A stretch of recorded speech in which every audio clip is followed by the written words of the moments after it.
तो आज की इस वीडियो में हम बात करेंगे ancient history and art and culture से रिलेटेड मोस्ट इंपॉर्टेंट टॉपिक्स के बारे में। और ये सारे टॉपिक्स मैंने आइडेंटिफाई किए हैं प्रीवियस ईयर क्वेश्चन के एनालिसिस कर।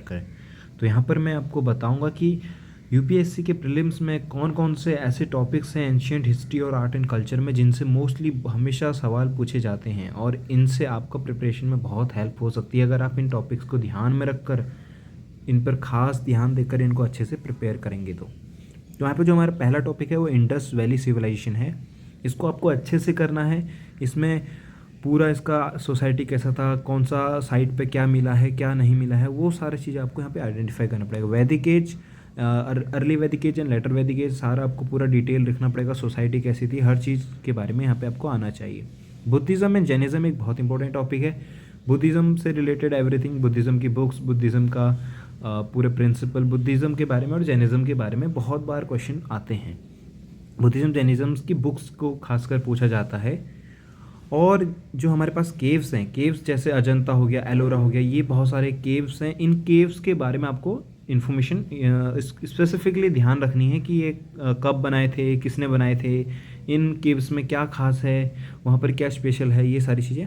और ट्रैवलर्स जो इंडिया में आए थे, जैसे मेगस्थनीज आया था, इबन बतूता, ये सारे इन्होंने, जैसे फाहियान आया था, हुएन आया था, इन्होंने इंडियन सोसाइटी के बारे में क्या लिख के गए थे अपने अकाउंट्स में, वो आपको ज़रूर से नोटिस करना है। वो एक बहुत इंपॉर्टेंट टॉपिक है।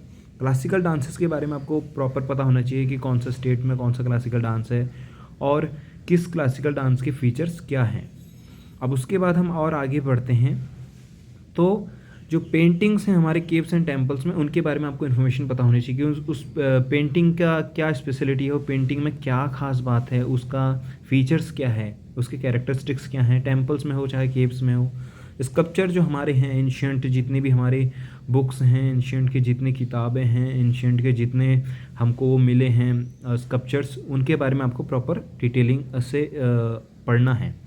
स्कूल ऑफ इंडियन फिलोसफी, ये जैसे जितने भी सारे फिलोसफी हैं, वेदांता फिलोसफी, विशेषज्ञ फिलोसफी, ये सारे, ये आपको सारे याद करने हैं, ठीक है।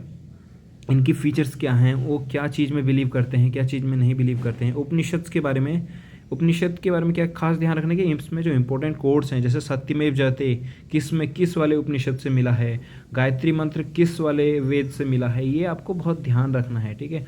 और जैसे वसुवैध कुटुम्बकम, वर्ल्ड इज़ अ फैमिली वाला जो कोट है, वो कौन से उपनिषद में है। Chronology of ancient architecture, ancient architecture मतलब एंशियंट में जो भी बिल्डिंग्स बनी हैं, जैसे केव्स बने हैं, टेम्पल्स बने हैं, तो कौन सा टेम्पल पहले बना है, कौन सा बाद में, कौन सा कितना, लाइक ऐसा उनका एक पूरा आपको टाइमलाइन याद करना है। केव्स का भी टाइमलाइन याद करना है, कौन सा केव पहले था, जैसे अजंता पहले था या एलोरा, ये सारी चीज़ आपको ध्यान में रखनी है। और जितनी भी खास बिल्डिंग्स हैं हमारे एंशियंट टाइप की, टेम्पल्स हो गए, जितने भी हो गए, वो सारे ध्यान रखना है। एंशियंट जो बुक्स हैं और वो ऑथर्स हैं, उनको आपको ध्यान रखना है कि आर्यभट्टा की बुक्स कौन कौन सी थी, ठीक है, बृहमिहिर की बुक्स कौन सी थी, ठीक है, लीलावती की बुक कौन सी, लीलावती किसने लिखी थी। और ये सारे जैसे हमारे एंशियंट जितने भी हैं, चरक वगैरह वगैरह जितने भी हैं, उनका आपको ध्यान रखना है। और जो एक खास चीज़ है, की terms from ancient history. Ancient history में कुछ की टर्म्स होते थे जिन्हें हम बोलते हैं, ठीक है, की टर्म्स होते हैं। जैसे उस वर्ड का एक स्पेसिफिक मीनिंग होता था, तो कई बार क्वेश्चन पूछ लेता कि इस वर्ड का मीनिंग क्या है, तो की टर्म्स आप एक बार किसी ऑनलाइन वेबसाइट से डाउनलोड करके उनको अच्छे से सारे की टर्म्स को रट लेना। टेम्पल के आर्किटेक्चर के ऊपर बहुत क्वेश्चन आते हैं, नगर स्टाइल, विसर स्टाइल, द्रविड़ स्टाइल, ये इनका स्टाइल के बारे में, उनमें क्या फीचर्स हैं और वो कौन से टेम्पल कौन से आर्किटेक्चर में है। जैसे कि खजुराहो का टेम्पल कौन सा आर्किटेक्चर स्टाइल का है, ठीक है, और दक्षिणेश्वर जो साउथ के टेम्पल हैं वो कौन से आर्किटेक्चर के हैं, तो उनके एग्जाम्पल भी आपको याद होने चाहिए। आगे हम इसमें और आगे फर्दर मूव ऑन करते हैं। तो टेम्पल आर्किटेक्चर के बाद जो हमारे एंशियंट ट्रेड सेंटर्स हुआ करते थे, जैसे मथुरा हो गया, वेस्ट बंगाल हो गया, इनमें कुछ ऐसे खास जगहें थी जो एंशियंट सिटीज़ थी, या फिर कुछ शी पोर्ट, उनके बारे में आपको डिटेल पता होनी चाहिए कि कौन कौन सी ऐसी जगह थी और किस किंगडम के अंडर में थी। एंशियंट आर्ट एंड क्राफ्ट्स के बारे में हमको पता होना चाहिए कि हमारे एंशियंट में जैसे स्कूल ऑफ आर्ट्स थे, जैसे Amravati school of art, Mathura school of art, ठीक है, और क्या कहते हैं, ये सारे स्कूल ऑफ आर्ट्स के फीचर्स क्या थे, कैरेक्टरिस्टिक्स क्या थे, उनके खास जो उन्होंने खास चीज़ें बनाई हैं वो क्या हैं। अशोका के इंस्क्रिप्शन बहुत इंपॉर्टेंट चीज़ है। अशोका के पिलर्स, उसने कौन से पिलर्स पे क्या लिखाया है, कौन से इंस्क्रिप्शन में उसने किस चीज़ के बारे में बात करी है, ये सारा आपको याद होना चाहिए। एंशियंट जो किंग हैं उनके बारे में आपको प्रॉपर पता होना चाहिए, उन्होंने जो खास काम किए हैं एंशियंट किंग्स, ठीक है। जैसे राजा राजा चोला ने वो बनाया था, टेम्पल बनवाया था, किसी ने क्या करवाया है, किसी ने क्या करवाया, वो आपको ध्यान रहना चाहिए कि हर्षवर्धन ने क्या किया था, मतलब उनके बारे में। और कुछ पर्सनैलिटीज़ थी, ठीक है, जो एंशियंट की कुछ खास पर्सनालिटीज़, बहुत पॉपुलर पीपल हैं, वो किंग्स तो नहीं है लेकिन वो बहुत पॉपुलर हैं, उनके बारे में आपको पता होना चाहिए।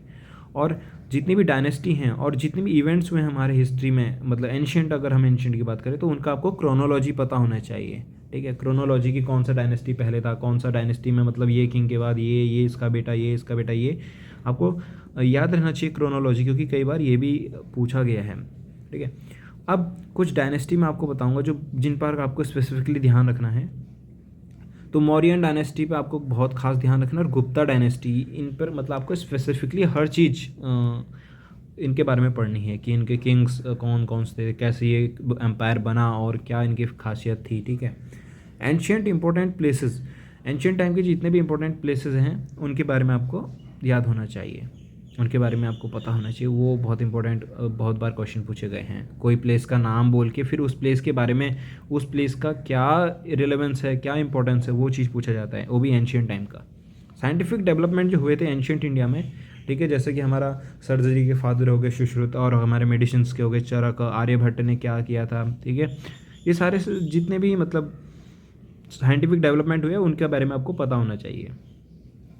ट्राइब्स और उनका जो कल्चर और रिचुअल्स, जितने भी हमारे इंडिया में ट्राइब्स हैं उनका जो कल्चर है, उनके क्या क्या रिचुअल, उनका कोई खास फेस्टिवल होता है, कोई खास उनका रिचुअल है जो बिल्कुल अलग है सबसे, उसके बारे में पता होना चाहिए। और कौन से स्टेट में कौन सी ट्राइब रहती है ये भी आपको पता होना चाहिए। यहाँ पर मैं आर्ट एंड कल्चर और एंशियंट हिस्ट्री दोनों का कंबाइन बता रहा हूँ, क्योंकि ये कहीं ना कहीं एक दूसरे से रिलेवेंट है, इनको आप अलग अलग नहीं पढ़ सकते, इनको एक साथ आपको पढ़ना पड़ता है। साउदर्न इंडियन किंगडम्स के बारे में भी आपको पढ़ना चाहिए, जैसे चोला, पल्लवा वगैरह। साउदर्न वालों पे आपको खासकर ज़्यादा ध्यान देना चाहिए, क्योंकि अब साउदर्न वालों पे ज़्यादा फोकस जा रहा है, ठीक है। सदर्न वाले किंगडम्स पर आपको ध्यान देना चाहिए। संगम एज एक बहुत इंपॉर्टेंट टॉपिक है, संगम एज या लिटरेचर बोल लो, संगम एज के बारे में आपको सब कुछ पता होना चाहिए, कौन कौन सी बुक्स थी, कौन से उसमें किंग्स थे, किन का रोल था, कौन कौन से किंगडम के बारे में उनमें बात की गई है, सोसाइटी कैसी थी। अब एक खास चीज़ है कि जब आप किसी भी डायनेस्टी के बारे में पढ़ोगे, कोई भी डायनेस्टी आप पढ़ रहे हो, आप मौर्य पढ़ रहे हो, आप गुप्ता पढ़ रहे हो, आप चोला पढ़ रहे हो, तो उस एम्पायर जब जब भी वो किंगडम और डायनेस्टी थी, तो उस टाइम की सोशल कंडीशंस, इकोनॉमिकल कंडीशन और पॉलिटिकल कंडीशंस, मतलब उनका एडमिनिस्ट्रेशन वगैरह कैसे चलता था, उनका एडमिनिस्ट्रेशन करने का क्या तरीका था, तो उनका सोशल, इकोनॉमिकल, पॉलिटिकल, एडमिनिस्ट्रेशन से रिलेटेड कंडीशंस हर डायनेस्टी के आपको पता होना चाहिए कि उस टाइम पे सोसाइटी कैसी थी, और कि उस टाइम पे जो क्या थे लोअर कास्ट के साथ क्या होता था, विडोज़ की कंडीशन कैसी थी, औरतों के साथ कैसे ट्रीटमेंट होता था। इकोनॉमिक आपको पता होना चाहिए कि कौन कौन सा मतलब क्या क्या वो ट्रेड करते थे, क्या क्या चीज़ें प्रोड्यूस करते थे, ये सारी चीज़ आपको पता होनी चाहिए। तो ये टॉपिक्स अगर आप करेंगे तो आपका art and culture and ancient history आपका बहुत अच्छे से, आप प्रीलिम्स में कोई भी क्वेश्चन आएगा ऑलमोस्ट आप 80% क्वेश्चन आप कर सकते हैं। बाकी देखिए टॉपिक्स तो बहुत हैं, लेकिन ये बहुत इंपॉर्टेंट टॉपिक है और इनमें से आप खुद जाके देख सकते हैं, आप क्वेश्चन आपको मिलेंगे, डेफिनेटली मिलेंगे, क्योंकि मैंने एनालिसिस करने के बाद ही किया है। और ये जितने भी टॉपिक्स हैं इसका जो आपको पीडीएफ है, ये इसका एज इट इज़ आपको एक पीडीएफ टेलीग्राम के चैनल पे मिल जाएगा, उसका जो लिंक है मैंने वो नीचे डिस्क्रिप्शन में दिया है, आप वहाँ से लिंक पर क्लिक करके चैनल को ज्वाइन कर लो, क्योंकि वहाँ मैं आगे और भी डालूंगा अपडेट्स। तो अब मैं नेक्स्ट टॉपिक के बारे में वीडियो बनाता हूँ, और इन टॉपिक के ऊपर बहुत जल्दी ही वीडियोस भी बनाऊंगा मैं, ऐसा नहीं खाली आपको टॉपिक बता रहा हूँ, इनके ऊपर जब भी टाइम लगेगा वीडियोस मैं ज़रूर अपलोड करूँगा। Thank you.